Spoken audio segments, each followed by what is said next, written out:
What does one of the most famous financial whistleblowers think of the Panama Papers leak? Eamon Javers spoke to him to find out, and it's probably not what you think. Bradley Birkenfeld is the most significant financial whistleblower of all time, so you might think he'd be cheering on the disclosures in the new Panama Papers leaks. But today, Birkenfeld is raising questions about the source of the information that is shaking political regimes around the world. Birkenfeld, a U.S. citizen, spent years working as a banker in Switzerland and turned over an enormous volume of information to U.S. authorities. For his trouble, he earned himself 2 years in a U.S. prison and a $104 million reward from the IRS.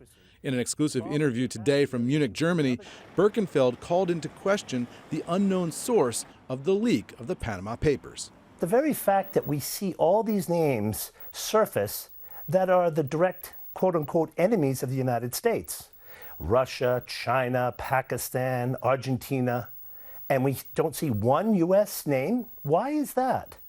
So, quite frankly, my feeling is that this is certainly an intelligence agency operation. The CIA, I'm sure, is behind this, in my opinion. Birkenfeld has no proof of his allegations, and the fact is there are some Americans who've been swept up in the controversy, although no names as prominent as we've seen elsewhere around the world. And of course, David Cameron, an important U.S. ally, has been embarrassed in all this as well.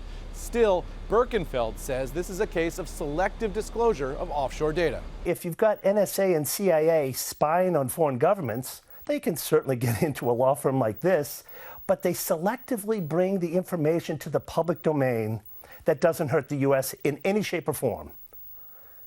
That's wrong. And there's something seriously sinister here behind this. For Nightly Business Report, I'm Eamon Javers in Washington.